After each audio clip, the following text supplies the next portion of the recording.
नमस्कार आप सभी को। चलिए आप सभी उपस्थित हो जाएं।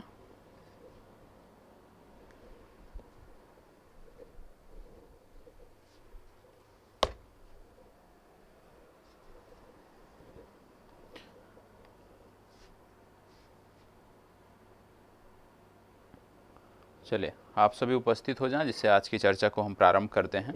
और आज भी पूर्व की भांति जो प्रश्न संख्या है, लगभग 25 प्रश्न आपके लिए रखे गए हैं और इन 25 प्रश्नों के माध्यम से हम अपनी तैयारी को और विधिवत बनाने का और बेहतर बनाने का प्रयास करेंगे।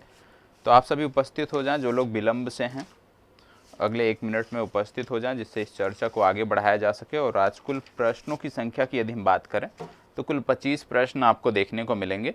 और कल की भांति जैसे रिकैप सेक्शन आपको देखने को मिला था, तो 25 प्रश्नों के बाद ये रिकैप का सेक्शन भी आपको देखने को मिलेगा। ठीक है, अब बात कर लेते हैं कल के दिए गए अभ्यास प्रश्नों की। सबसे पहले आपको बता दें कि बहुत सारे छात्रों ने जवाब दिया है। जिन्होंने जवाब दिया है उनकी बात मैं यहाँ पे कर रहा हूँ। सबसे पहले जो जवाब आया है यहाँ पे, जैसे कि निकहत परवीन जी ने जवाब दिया है, विनीत वर्मा जी ने जवाब दिया है, रूबी कुमारी जी ने जवाब दिया है, प्रभात पांडे ने जवाब दिया है और कुछ और छात्र हैं जैसे विनीत वर्मा जी ने जवाब दिया है। इसके बाद चंदन कुमार जी ने जवाब दिया है। तो आप में से बहुत सारे छात्र जो हैं वो लगातार प्रश्नों के, आरती कुमारी जी ने जवाब दिया है। ठीक है, विशाल कुमार जी ने जवाब दिया है। तो आप में से कई, मनोहर यादव ने भी जवाब दिया है। तो आप में से कई सारे छात्र हैं जो लगातार बेहतर कर रहे हैं, लगातार बेहतर जवाब दे रहे हैं, लगातार अपने आप को करंट अफेयर्स के सेशन में या जो भी आपका सुबह 8 बजे का प्रोग्राम है उसमें अपने आप को जोड़ते हैं। आपसे भी यही निवेदन है कि ज़्यादा से ज़्यादा प्रश्नों को देखा करें और प्रश्नों को देखने के बाद एक बार नोट्स अवश्य बनाया करें। और नोट्स बनाने का जो समय है ना, उसको अलग से रख लीजिए। नोट्स बनाने का जो समय है, यदि आप रात में इस वीडियो को देख रहे हैं 11 बजे, तो नोट्स बनाने का जो समय है उसको अगले दिन सुबह में रखिए। इससे क्या होगा कि ये एक बार आपने वीडियो देखा तो कुछ चीज़ें आपके मस्तिष्क में अस्थायी रूप से रहेंगी। अब जब सुबह आप नोट्स बनाने बैठोगे, जब आप सुबह नोट्स बनाने बैठोगे, यूट्यूब ने फंक्शन दे रखा है कि आप स्पीड बढ़ा सकते हो। मतलब यदि आधे घंटे की वीडियो है उसको आप 10 मिनट में भी देख सकते हो। तो उस आधार पे जब आप स्पीड बढ़ाकर इसको देखोगे तो कुछ चीज़ें जो आपके अस्थाई मेमोरी में हैं वो तो बहुत अच्छी बात है, लेकिन कुछ चीज़ें जो आप भूल गए होंगे उसको भी आप कवर कर सकते हैं। तो ज़रूरी है आपके लिए यह भी कि आप रात में जब इस वीडियो को देखते हैं तो उस दौरान नोट्स ना बनाया करें, अगले दिन नोट्स बनाया करें। इससे क्या होगा कि 24 घंटे के अंदर ही ये चीज़ें आपकी 2 बार रिवाइज हो जाएंगी और इससे चीज़ें बेहतर होंगी। नोट्स बनाने का प्रॉपर तरीका मैंने आपको बताया है और उस तर्ज पर जब आप नोट्स बनाते हैं तो पहले का जो आपने लिखा हुआ है ना, उसको भी एक बार रिवाइज कर लिया करें कि पहले के नोट्स में क्या चीज़ें हैं। तो इससे क्या होगा कि प्रॉपर रिवीजन भी आपका होता रहेगा और चीज़ें भी आपकी चलती रहेंगी। अब आप में से ही कुछ छात्र बोल रहे हैं प्रश्नों की संख्या बढ़ाई जाए। चलिए, बात की जाती है, प्रश्नों की संख्या बढ़ाई जाती है, लेकिन इतना भी ज़्यादा नहीं होना चाहिए कि हम उसको समेट ना सकें। प्रश्न उतने होने चाहिए जिसको हम प्रॉपर रिवीजन कर सकें और साथ ही साथ उसको जो नोट्स है उसमें रख सकें, नोट्स में लिख सकें। तो चलिए, आज के 25 प्रश्न हैं और इन 25 प्रश्नों के माध्यम से बहुत सारे तथ्य आपको अलग से भी देखने को मिलेंगे। ठीक है, यदि मैं तथ्य ना बताऊं तो आप देखेंगे उनको, तथ्यों को भी यदि प्रश्नों के रूप में मैं इसमें समाहित कर दूं तो ये संख्या बड़े आराम से लगभग 100 के आसपास जा सकती है। ठीक है, पहला प्रश्न है, बोला जा रहा है बिहार के किस जिले में पहली बार जहरीली शराब कांड में 9 लोगों को फांसी की सजा सुनाई गई। क्या बोला जा रहा है? बोला जा रहा है कि बिहार में पहली बार किस जिले में ऐसा हुआ है कि शराब कांड में, जहरीली शराब कांड में 9 लोगों को फांसी की सजा सुनाई गई। पहली बार ऐसा हुआ है, तो यह किस जिले में हुआ है यह आपको बताना है। 4 जिला यहाँ पे दिया हुआ है, गोपालगंज, बक्सर, सिवान और कैमूर। इनमें से सही कौन सा है आपको बताना है। चलिए, फास्ट जवाब दीजिएगा। चलिए, फास्ट जवाब सभी को देना है और प्लीज प्रश्नों से अपने आप को इन्वॉल्व रखा करें। और आपके लिए एक अनिवार्य जानकारी बता देता हूं कि कल आपकी जो करंट अफेयर्स की कक्षा है ये आपकी जो रेगुलर बेसिस पे चल रही हैं ये नहीं होंगी। पूर्व की रिकॉर्डेड वीडियो मैं आपको उपलब्ध कराऊंगा, क्योंकि कल संस्थान बंद है, तो पूर्व की रिकॉर्डेड वीडियो मैं आपको उपलब्ध कराऊंगा। उसमें भी कुछ महत्वपूर्ण तथ्य हैं, मैंने वीडियो सेलेक्ट कर लिया है, तो उसको आप अवश्य देख लीजिएगा। वो रेगुलर जो आपका चल रहा है वो चीज़ें वहाँ पे नहीं होंगी। ठीक है, चलिए यहाँ पे यदि बात करें तो इसका सही उत्तर है गोपालगंज। ठीक है, गोपालगंज में पहली बार शराब कांड में 9 लोगों को फांसी की सजा सुनाई गई है। आपको बता दें एक चीज और आप जानिएगा कि बिहार राज्य सरकार ने जो सरकारी स्कूल हैं, इनके प्राथमिक विद्यालय हैं, उच्च प्राथमिक विद्यालय हैं, उनमें 100% नामांकन के लिए जो है प्रवेशो उत्सव नामक अभियान चलाया है, जिसकी शुरुआत इन्होंने 8 से 25 मार्च 2021 के बीच की थी। इसकी भी जानकारी आपको होनी चाहिए। चलिए इसको बताओ। यहाँ पे बोला जा रहा है NCAER द्वारा जारी रिपोर्ट के अनुसार भू अभिलेखों के डिजिटलाइजेशन और आधुनिकीकरण के मामले में देश में पहले स्थान पर कौन सा राज्य रहा। क्या बोला जा रहा है, यहाँ पे बोला जा रहा है कि NCAER की रिपोर्ट के अनुसार भू अभिलेखों के डिजिटलाइजेशन और आधुनिकीकरण के मामले में देश में पहले स्थान पर कौन सा राज्य रहा, आपको बताना है। फास्ट जवाब दीजिएगा, फास्ट जवाब देना है, आप सभी को जवाब देना है। गुजरात, उत्तर प्रदेश, कर्नाटक, बिहार। ज़्यादातर चीज़ें आप पहले पढ़ चुके हैं। कुछ चीज़ें ऐसे आपको प्रत्येक दिन के सेशन में मान लीजिए 30% आपको प्रश्न नए दिखते होंगे, बाकी 70% वही प्रश्न हैं जो आप पहले पढ़ चुके हैं। और आपको बता दें कि बिहार राज्य विशेष से जुड़ा हुआ 3 खंडों में अभी तक कंटेंट आपको उपलब्ध कराए गए हैं, वो आप अवश्य देख लीजिएगा तीनों वीडियो। एक तो आपने बहुत ज़्यादा प्यार दिया, बाकी 2 वीडियो और भी हैं, उनको देख लीजिएगा, जिसमें महत्वपूर्ण व्यक्तित्व के बारे में बताया गया है, पुरस्कारों के बारे में बताया गया है बिहार से जुड़े हुए, उसको भी देख लीजिएगा।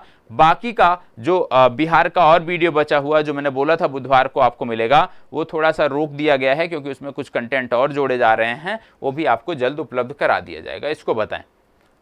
देखो इसका सही उत्तर है बिहार। कौन सा राज्य है, बिहार इसका सही उत्तर है। आप यह भी जानते होंगे पिछले कई दिनों से चर्चा हो रही है रबर डैम की। ठीक है, रबर डैम जब बात आती है आप बताते हैं कि फल्गु नदी से संबंधित है।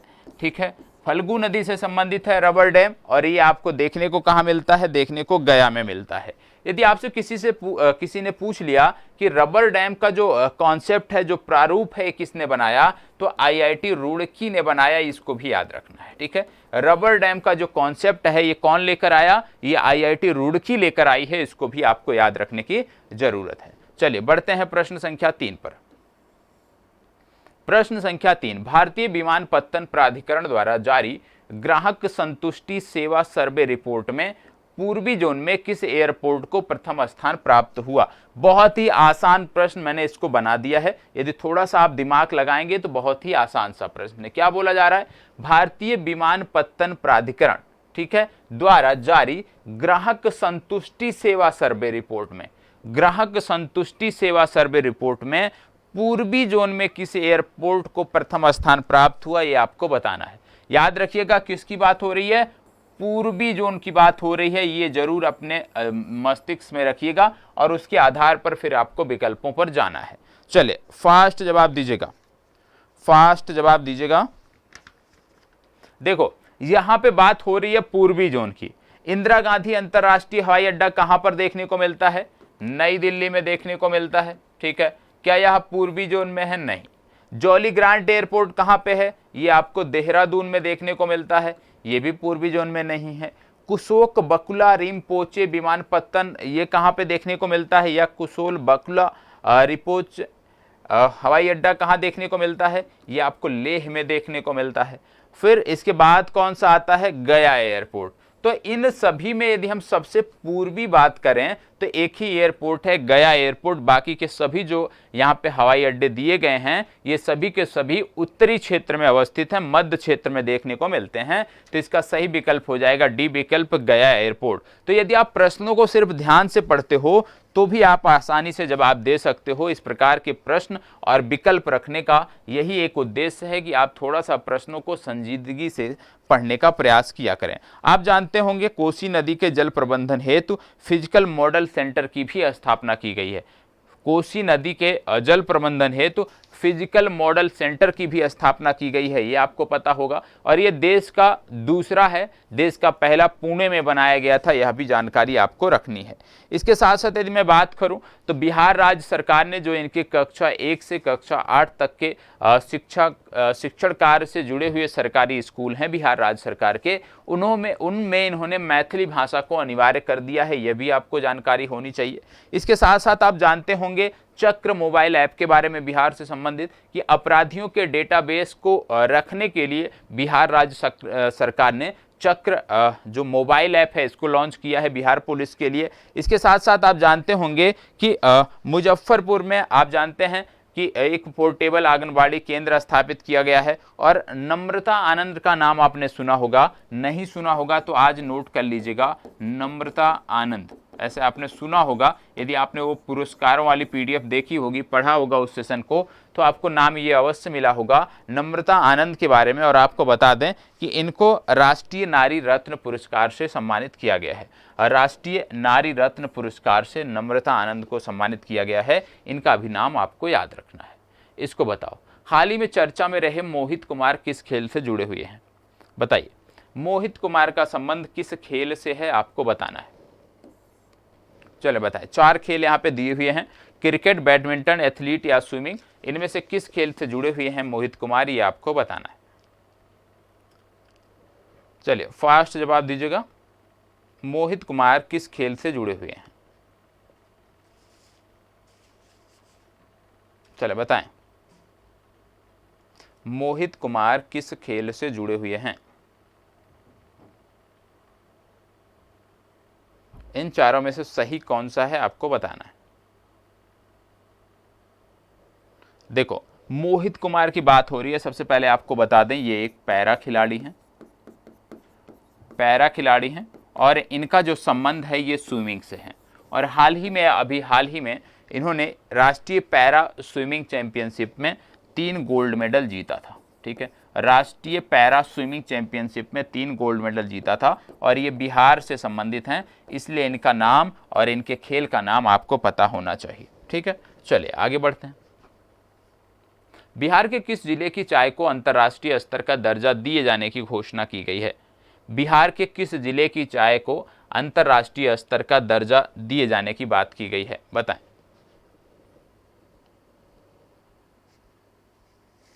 फास्ट जवाब दीजिएगा,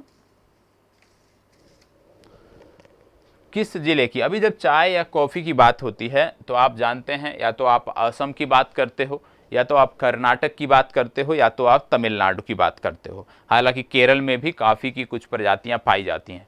तो कुछ गिने चुने राज्य हैं भारत के जो कॉफी के संदर्भ में या चाय के संदर्भ में चर्चा में रहते हैं। लेकिन पहली बार आप सुन रहे होंगे कि बिहार का कोई ऐसा जिला है जिसको अंतर्राष्ट्रीय स्तर का दर्जा दिया गया है, विशेष रूप से चाय के उत्पादन में। तो ये जो जिला है ये है किशनगंज जिला, और किशनगंज जिला जो है ये पश्चिम बंगाल से सीमा साझा करता है।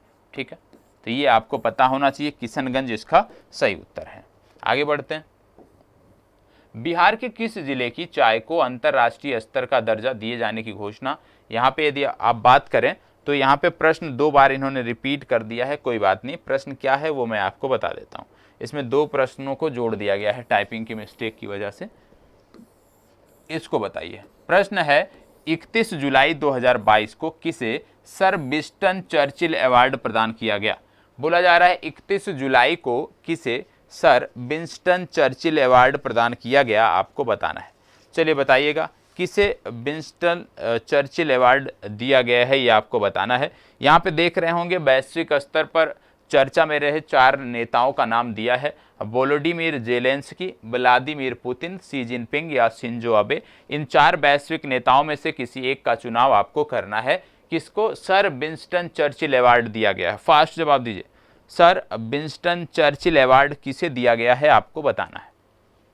देखो, बात हो रही है सर विंस्टन चर्चिल अवार्ड की, तो आपको बता दें वोलोडिमिर जेलेंस्की को ये अवार्ड दिया गया है, ये आपको पता होना चाहिए। ठीक है, चलिए आगे बढ़ते हैं।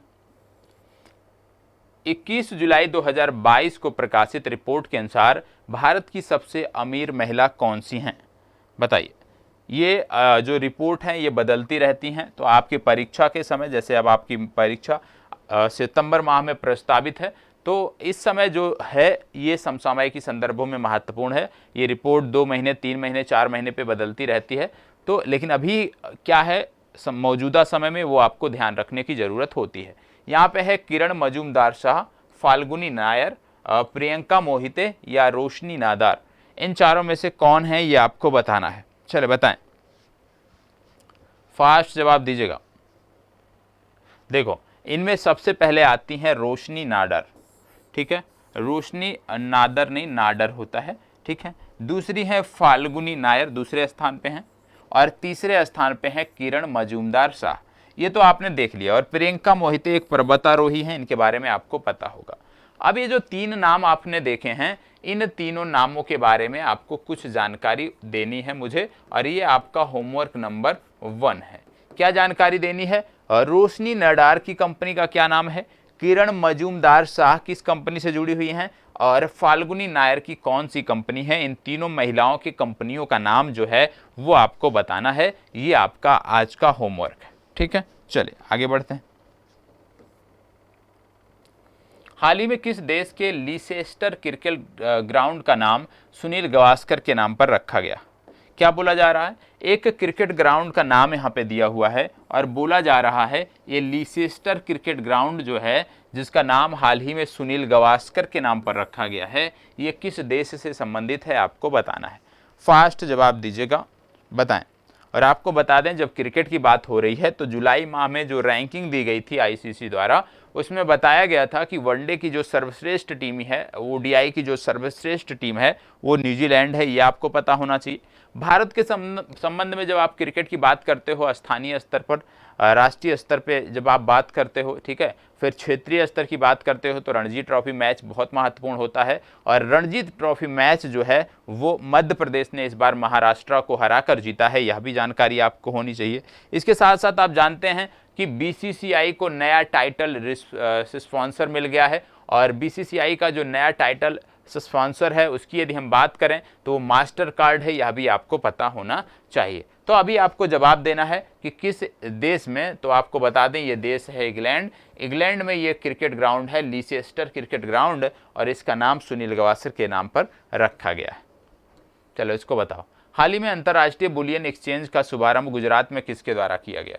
देखो, प्रश्न ऐसे भी पूछा जा सकता है कि अंतर्राष्ट्रीय बुलियन एक्सचेंज का शुभारंभ कहाँ किया गया या किसके द्वारा किया गया, तो दोनों संदर्भों में आपको याद रखने की जरूरत है। बताइएगा किसके द्वारा किया गया है, आपको बताना है। नरेंद्र मोदी, निर्मला सीतारमण, राजनाथ सिंह, अमित शाह, किसके द्वारा किया गया है? देखो, यहाँ पे बात हो रही है अंतर्राष्ट्रीय बुलियन एक्सचेंज की, और आपको बता दें अंतर्राष्ट्रीय बुलियन एक्सचेंज का शुभारंभ नरेंद्र मोदी, हमारे प्रधानमंत्री जी ने किया।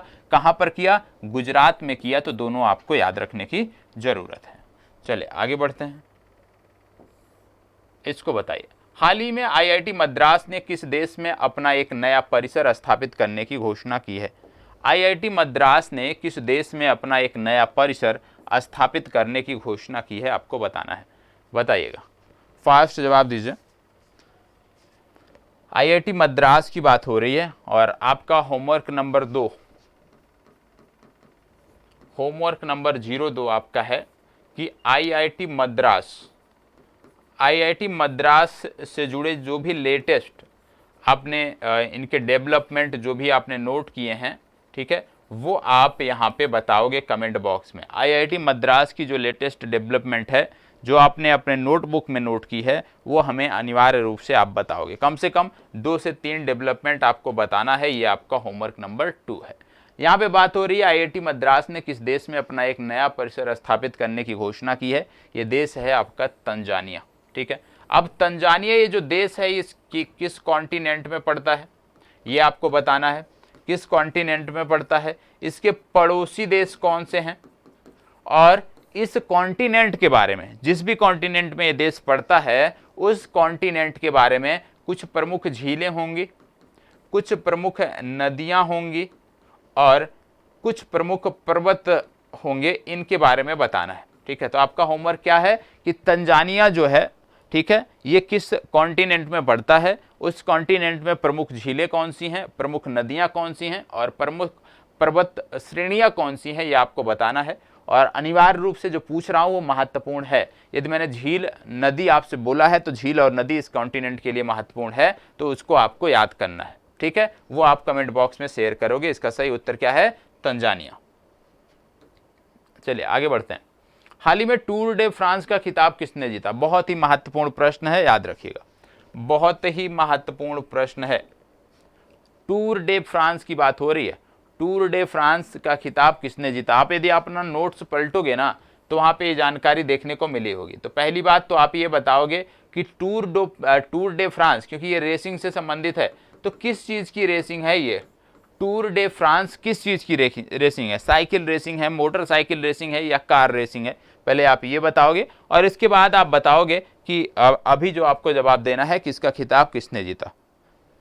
बहुत ही महत्वपूर्ण रेस है ये अपने कैटेगरी में, और ये अनिवार्य रूप से पूछी जाने वाली रेस है। अक्सर अल्टरनेट वर्षों में ये पूछी जाती है। बताएं किसने जीता टूर डे फ्रांस का खिताब? किसने जीता आपको बताना है। देखो, टूर डे फ्रांस का खिताब जो है वो जीता है जोनास विंगगार्ड ने। किसने जीता? ए विकल्प सही उत्तर है, जोनास विंगगार्ड। यहां पे आप देख रहे होंगे गुस्ताव मैक्यून। ये गुस्ताव मैक्यून कौन है? इनका भी नाम चर्चा में है इस समय। गुस्ताव मैक्यून जो है ये T20 क्रिकेट में शतक जड़ने वाले जो है सबसे कम उम्र के खिलाड़ी हैं, तो इनका नाम आपको याद रखना है, गुस्ताव मैक्यून। कैस्पर रूड का नाम, रूद नहीं रूड है, कैस्पर रूड का नाम भी आपको याद रखना है। और कैस्पर रूड का नाम इसलिए याद रखना है क्योंकि स्विस ओपन का खिताब इन्होंने जीता है। कैस्पर रूड ने 2022 के लिए स्विस ओपन का खिताब जीता है, यह आपको पता होना चाहिए। कैस्पर रूड ने 2022 के लिए स्विस ओपन का खिताब जीता है, ये नाम आपको पता होना चाहिए। फिर इसके बाद आपको देखने को मिल रहे होंगे इंदरमित गिल।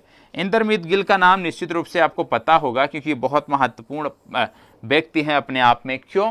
क्योंकि ये विश्व बैंक के मुख्य अर्थशास्त्री नियुक्त किए गए हैं। तो याद रखिएगा, विश्व बैंक के जो मुख्य अर्थशास्त्री हैं उनका नाम है इंदरमित गिल। ठीक है, इतनी जानकारी इस प्रश्न से। चलिए बढ़ते हैं आगे। हाल ही में चर्चा में रहा सुकराजीमा ज्वालामुखी किस देश से संबंधित है? सुकराजीमा ज्वालामुखी किस देश से संबंधित है आपको बताना है। चलिए बताइए। और हाल ही में लगातार 3 बार जो है इसमें आप कह सकते हो ज्वालामुखी उद्गार हुआ है, और इस कारण से ये जो ज्वालामुखी है चर्चा में है। साथ ही ये जो देश है यह भी चर्चा में इस ज्वालामुखी के कारण आ गया है। तो दोनों संदर्भों में आपको बताना है। फास्ट जवाब दीजिएगा, ये देश कौन सा है जहां से यह ज्वालामुखी संदर्भित है? सुकराजीमा ज्वालामुखी कहां से संदर्भित है ये आपको बताना है। फास्ट जवाब देना है, सभी को देना है और अनिवार्य रूप से देना है। चले देखो, इसका सही उत्तर है जापान। और जापान की जब आप बात करते हो, जापान की राजधानी है टोक्यो, जापान की मुद्रा है येन, जापान के पूर्व प्रधानमंत्री थे शिंजो अबे, जिनकी गोली मारकर हत्या कर दी गई थी, इनका भी नाम आपको याद रखना है। जापान 4 द्वीपों पर विस्तारित देश है, होकैडो, ठीक है, ये नाम याद रखिएगा, होन्सू, शिकोको और क्यूशु, ये आपको पता होना चाहिए। 4 द्वीपों के नाम पता होना चाहिए। इसके साथ साथ आपको पता होना चाहिए जापान की अंतरिक्ष एजेंसी का नाम है जाक्सा, ये आपको पता होना चाहिए। जापान भारत के साथ कई सारे सैन्य अभ्यास होते हैं, भारत और जापान के साथ कई सारे सैन्य अभ्यास होते हैं। उन सैन्य अभ्यासों का नाम आप बताओगे, क्योंकि सैन्य अभ्यासों से संबंधित PDF जानकारी आपको शेयर की जा चुकी है। सैन्य अभ्यास से संबंधित एक अलग वीडियो भी बन चुकी है। तो होमवर्क नंबर 03, भारत और जापान के बीच जो सैन्य अभ्यास है उनको बताना है। भारत में जापान की सहायता से रुद्राक्ष कन्वेंशन सेंटर बना है, आपको पता होगा। रुद्राक्ष कन्वेंशन सेंटर वाराणसी में बना है, ये आपको पता होना चाहिए। इसके साथ साथ जब वाराणसी की बात आती है तो अलकनंदा क्रूज सेवा भी आपको याद रखना है। अलकनंदा क्रूज सेवा जो है यह भी वाराणसी से संदर्भित है। चलिए बढ़ते हैं आगे। हाल ही में अमर शहीद चंद्रशेखर की भव्य प्रतिमा कहाँ स्थापित की गई? अमर शहीद चंद्रशेखर की भव्य प्रतिमा कहाँ स्थापित की गई आपको बताना है। चलिए बताइएगा। अमर शहीद चंद्रशेखर की प्रतिमा कहाँ स्थापित की गई यह आपको बताना है। फास्ट जवाब, कहाँ पर आयोजित की गई आपको बताना है। 4 शहरों के नाम दिए हुए हैं, इनमें से कोई एक सही है और जो सही है उस शहर पर आपको टिक करना है। बेंगलुरु, अमृतसर, लुधियाना, भोपाल, इन 4 शहरों में से कौन सा इस प्रश्न के लिए सही उत्तर है, आपको उसका चुनाव करना है, बताएं। चलो, इसका सही उत्तर है भोपाल। ठीक है, कुछ फैक्ट और आपको पता होना चाहिए और याद भी होना चाहिए आपको। जैसे पूर्व में मैंने आपको बताया था 44वां चेस ओलंपियाड भारत में खेला जा रहा है। 44वां चेस ओलंपियाड भारत में खेला जा रहा है और ये कहाँ खेला जा रहा है, महाबलीपुरम में खेला जा रहा है। ये आपको पता होना चाहिए। आपको पता होना चाहिए अभी हाल ही में एडीबी ने, एशियन डेवलपमेंट बैंक ने हिमाचल प्रदेश सरकार को जो है पेयजल को सुविधाओं को बेहतर करने के लिए ऋण दिया है और ये जो ऋण है ये $96 मिलियन का है। ये भी आपको पता होना चाहिए। तो इस प्रकार के जो कुछ प्रमुख ऋण है उसके भी बारे में आपको जानकारी होनी चाहिए। अभी हाल ही में राष्ट्रमंडल खेल संपन्न हुआ है और 22वां जो राष्ट्रमंडल खेल संपन्न हुआ है इसका आयोजन बर्मिंघम में किया गया था। भारत की तरफ से ध्वजवाहक की यदि हम बात करें तो पीवी सिंधु जो है वो भारत की तरफ से ध्वजवाहक रही हैं। इनका भी नाम आपको याद रखने की जरूरत है। चलिए आगे बढ़ते हैं। हाल ही में अमर शहीद, ये तो हो ही गया, इसको बताओ। भारत का अपनी तरह का पहला ब्रेन हेल्थ क्लिनिक कहां प्रारंभ किया गया है? अपनी तरह का पहला ब्रेन हेल्थ क्लिनिक कहां प्रारंभ किया गया है, आपको बताना है। चलो बताइए, ब्रेन हेल्थ क्लिनिक कहां प्रारंभ किया गया है, आपको बताना है। फास्ट जवाब, ब्रेन हेल्थ क्लिनिक कहां प्रारंभ किया गया? 4 विकल्प हैं, इन 4 विकल्पों में से आपको अपने उत्तर का चुनाव करना है। बेंगलुरु, भोपाल, शिमला, श्रीनगर, बताएं। बेंगलुरु, भोपाल, शिमला, श्रीनगर, इनमें से सही कौन सा है आपको बताना है। फास्ट जवाब दीजिएगा।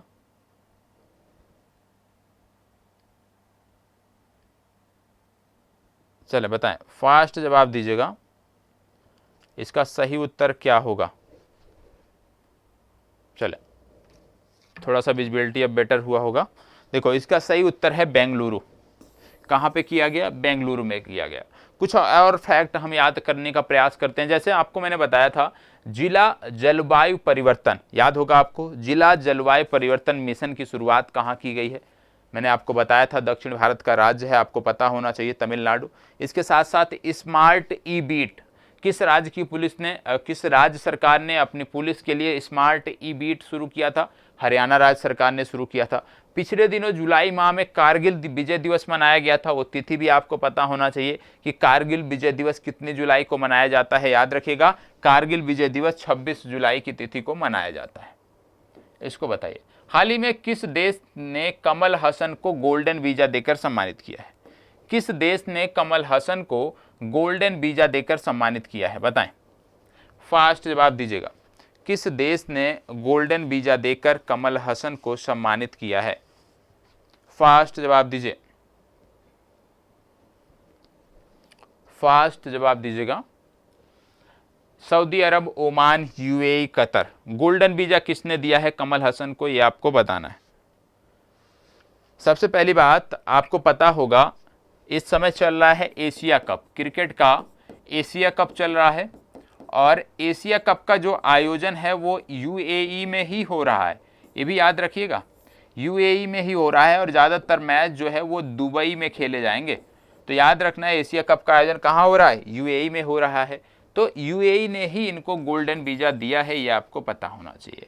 इसके साथ साथ आपको बता दें कुछ अन्य चीज़ें, जैसे मैंने एशिया कप की बात किया तो कुछ अन्य खेलों के बारे में भी आपको पता होना चाहिए। जैसे पिछले दिनों 18वां विश्व एथलेटिक्स चैंपियनशिप हुआ था और 18वां जो विश्व एथलेटिक्स चैंपियनशिप हुआ था उसमें भारत का जो स्थान था ये आपको पता होना चाहिए। भारत का स्थान था 33वां। तो याद रखिएगा, 18वें विश्व एथलेटिक्स चैंपियनशिप में भारत का स्थान था 33वां।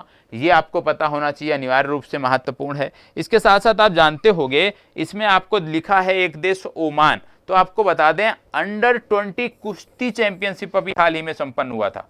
अंडर 20 कुश्ती चैंपियनशिप संपन्न हुआ था और अंडर 20 जो कुश्ती चैंपियनशिप हुआ था वह भी ओमान में हुआ था। यह भी आपको याद रखने की जरूरत है। इसके साथ साथ आपको पता होगा निर्माण निर्माण त्वरक कार्यक्रम। निर्माण त्वरक जो कार्यक्रम है उसको एक प्रौद्योगिकी संस्थान ने शुरू किया है और इसका नाम है आईआईटी कानपुर। तो निर्माण त्वरक कार्यक्रम किसने शुरू किया है यदि आपसे पूछ लिया जाए तो आपका जवाब होगा निर्माण त्वरक कार्यक्रम जो है वो आईआईटी कानपुर ने प्रारंभ किया है। यह भी आपको जानकारी होनी चाहिए। और याद रखना है कि आयकर दिवस पूछा जा सकता है कि आयकर दिवस कब मनाया जाता है, तो आपको बताना है कि 24 जुलाई को आयकर दिवस मनाया जाता है। चलिए आगे बढ़ते हैं। इसको बताओ, हाल ही में चर्चा में रहा वरुणा का संबंध किससे है? हाल ही में चर्चा में रहा वरुणा का संबंध किससे है, बताएं। वरुणा ये है क्या? फास्ट जवाब दीजिएगा। वरुणा है क्या? देखो, हर घर एक योजना मुझे याद आ गई, हर घर जल की बात होती थी, ठीक है। हर घर जल पहुंचाने वाला पहला राज्य कौन सा है?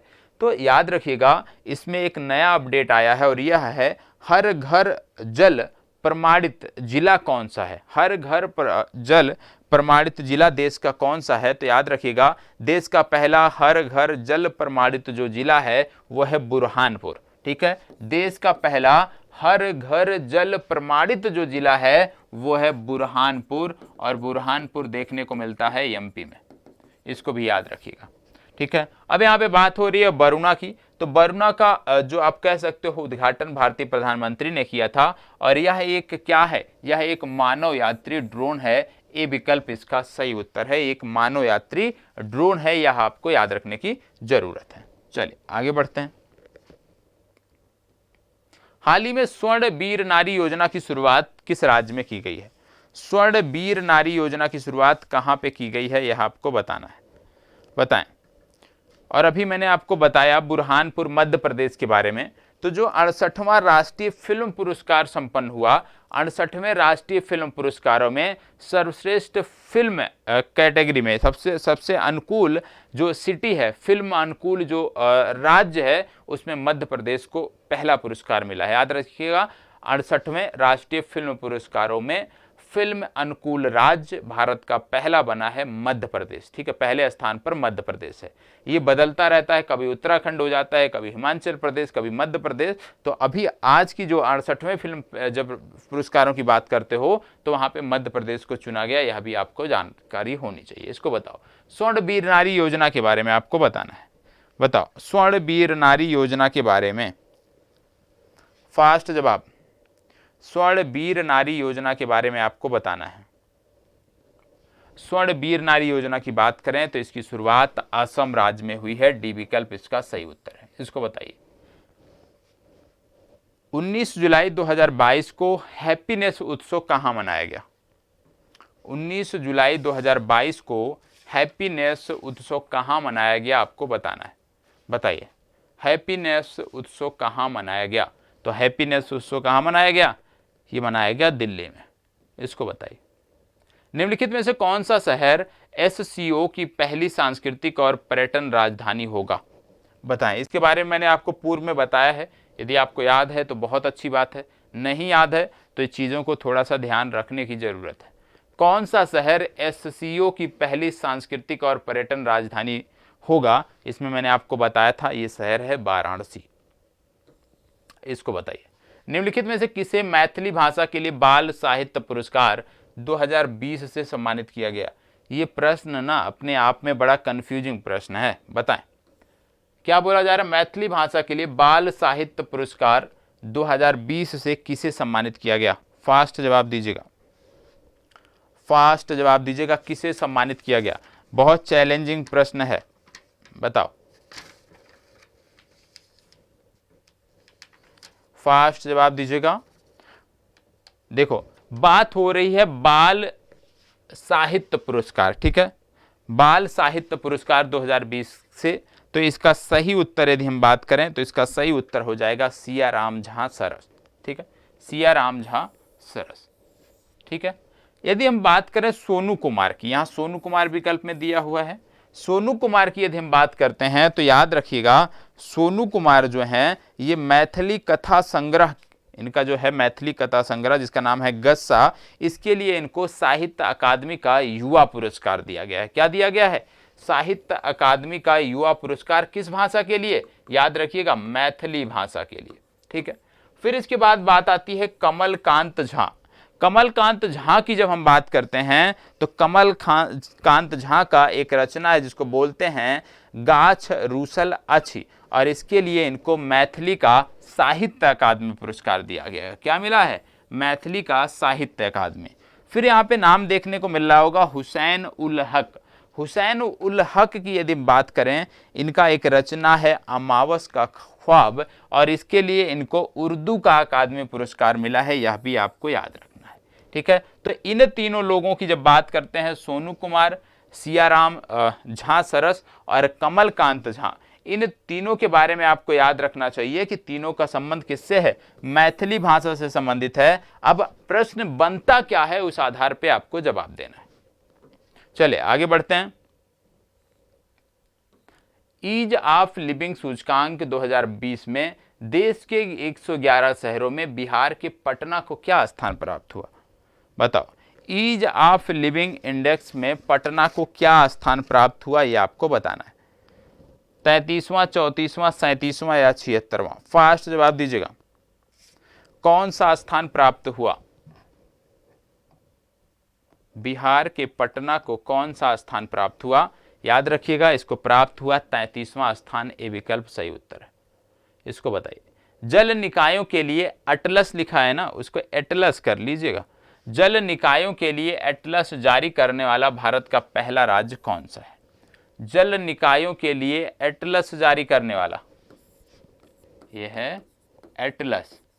जल निकायों के लिए एटलस जारी करने वाला भारत का पहला राज्य कौन सा है? छत्तीसगढ़, उत्तर प्रदेश, तेलंगाना, बिहार। जल निकायों के लिए एटलस जारी करने वाला भारत का पहला राज्य कौन सा है, आपको बताना है। चले बताएं कौन सा है। देखो, जल निकायों के लिए एटलस जारी करने वाला भारत का पहला राज्य है बिहार। और आपको बता दें, ऐसा सिर्फ अभी तक अमेरिका में होता आया था, और देशों के स्तर पर बात करें तो भारत दूसरा देश बना है। बिहार का पहला जैव विविधता पार्क किस जिले में स्थापित किया जाएगा? बिहार का पहला जैव विविधता पार्क किस जिले में स्थापित किया जाएगा, ये आपको बताना है। बिहार का पहला जैव विविधता पार्क किस जिले में स्थापित किया जाएगा? पश्चिमी चंपारण, पूर्वी चंपारण, सीतामढ़ी या अररिया? फास्ट जवाब दीजिए। इन चारों में से सही क्या होगा, ये आपको बताना है। देखो, इसका सही उत्तर है अररिया। अररिया में एक पड़ता है कुसियार गांव, और वहीं पर इसकी स्थापना की जाएगी। मेरा जीवन संघर्ष किसकी आत्मकथा है? बताएं, मेरा जीवन संघर्ष किसकी आत्मकथा है, आपको बताना है।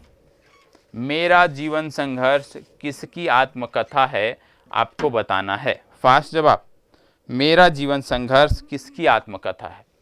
यहाँ पे बात हो रही है मेरा जीवन संघर्ष की, तो आपको बता दें, मेरा जीवन संघर्ष जो है वो स्वामी सहजानंद सरस्वती की आत्मकथा है। आज का अभ्यास प्रश्न आपका, किस शहर को कचरा मुक्त बनाने के लिए कबाड़ से गौरैया की 14 फुट की कलाकृति बनाई गई है? स्क्रीनशॉट ले लीजिएगा, इसका जवाब मुझे आप सभी से चाहिए। किस शहर को कचरा मुक्त बनाने के लिए कबाड़ से गौरैया की 14 फुट की कलाकृति बनाई गई है, ये आपको बताना है। भोपाल, पटना, अहमदाबाद, बेंगलुरु या उपयुक्त में से कोई नहीं। इनमें से सही जवाब कौन सा होगा, यह आपको बताने की आवश्यकता है। चलिए ठीक है, प्रश्न देख लिया। अब रिकैप सेक्शन को हम देख लेते हैं। रिकैप सेक्शन में सबसे पहला ध्यान दीजिएगा, जो आपने पढ़ा है उसी की बात हो रही है, रिवाइज करेंगे हम चीज़ों को। राष्ट्रीय सीमा शुल्क और जीएसटी संग्रहालय धरोहर का उद्घाटन कहाँ किया गया? गोवा में किया गया।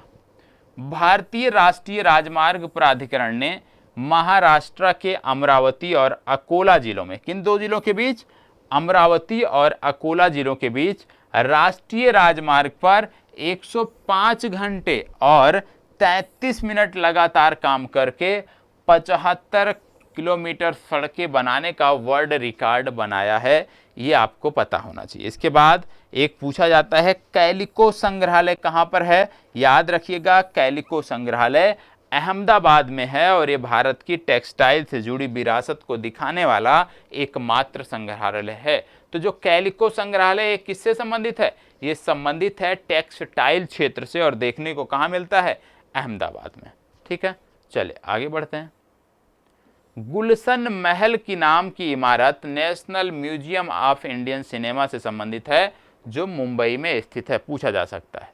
देश का एकमात्र पतंग संग्रहालय कहाँ पे है? आपको मैंने बताया गुजरात के अहमदाबाद के पालड़ी क्षेत्र में है, ये आपको पता होना चाहिए। फिर बात आती है ऊर्जा जलवायु सूचकांक 2022 में शीर्ष रैंकिंग वाले बड़े राज्य गुजरात, केरल और पंजाब हैं। तो याद रखिएगा ऊर्जा जलवायु सूचकांक में गुजरात, केरल और पंजाब ये शीर्ष राज्य हैं। राष्ट्रीय बहुआयामी गरीबी सूचकांक में बिहार, झारखंड और उत्तर प्रदेश देश के सबसे गरीब राज्य हैं। ये भी आपको पता होना चाहिए। चलिए आगे बढ़ते हैं। अगला आता है राज्य स्वास्थ्य सूचकांक 2019-20 में केरल लगातार चौथी बार शीर्ष पर है, सबको पता है। सौर ऊर्जा क्षमता के मामले में राजस्थान का स्थान भारत में पहला है। भारत का पहला ट्रांसजेंडर विश्वविद्यालय कुशीनगर जिले में बन रहा है। हाल ही में वजीफा नाजरीन K2 फतह करने वाली बंगाल की पहली महिला बन गई हैं। याद रखिएगा वजीफा नाजरीन ये बांग्लादेश की महिला हैं और K2 को फतह करने वाली ये बांग्लादेश की पहली महिला बन गई हैं। चलिए आगे देख लेते हैं। अगला है हाल ही में विजयेंद्र, इनका नाम है विजयेंद्र। हाल ही में विजयेंद्र कुमार सिंघल का निधन हुआ है। इनको भारत में इंटरनेट क्रांति का जनक माना जाता था। ठीक है, विश्व एथलेटिक्स स्पर्धा में नीरज चोपड़ा ने रजत पदक जीता। ठीक है, विश्व बैंक का मुख्य अर्थशास्त्री हाल ही में इंदरमीत गिल को नियुक्त किया गया, अभी हमने पढ़ा है। अगला ड्रोन स्टार्टअप गरुड़ एरोस्पेस ने मलेशिया में अपना पहला एरोस्पेस प्लांट स्थापित करने के लिए हिलसे ग्लोबल से समझौता किया है। तो सिर्फ इतना याद रखिएगा गरुड़ एरोस्पेस जो है किस देश में अपना पहला एरोस्पेस प्लांट स्थापित करने जा रहा है? मलेशिया में। ठीक है, चलिए आगे बढ़ते हैं। कारगिल विजय दिवस कब मनाया जाता है? 26 जुलाई को मनाया जाता है, हमने अभी देखा। हाल ही में तमिलनाडु राज्य में जिला जलवायु परिवर्तन मिशन की स्थापना की गई है, अभी आज हमने देखा। हर घर जल योजना प्रमाणित भारत का प्रथम जिला बुरहानपुर मध्य प्रदेश बन गया है, यह भी हमने आज देखा। और दिनेश गुणावर्धन ने रनिल विक्रमसिंघे की जगह श्रीलंका के नए प्रधानमंत्री बने हैं। अगला है वाणिज्यिक वाहनों की इमरजेंसी रिस्पांस सपोर्ट सिस्टम से जोड़ने वाला भारत का पहला राज्य है हिमाचल प्रदेश। वाणिज्यिक वाहनों को इमरजेंसी रिस्पांस सपोर्ट सिस्टम से जोड़ने वाला देश का पहला राज्य बना है हिमाचल प्रदेश। तो आज की जो हमारी चर्चा है वो यहीं पे समाप्त होती है। उम्मीद करता हूँ चर्चा पसंद आई होगी। यदि पसंद आई है तो प्लीज़ लाइक, शेयर और कमेंट अवश्य कर दीजिएगा। फिर 2 तारीख को याद रखिएगा, 2 तारीख को सुबह 8 बजे हम मिलेंगे और 2 तारीख की सुबह 8 बजे आप सबकी उपस्थिति अनिवार्य है।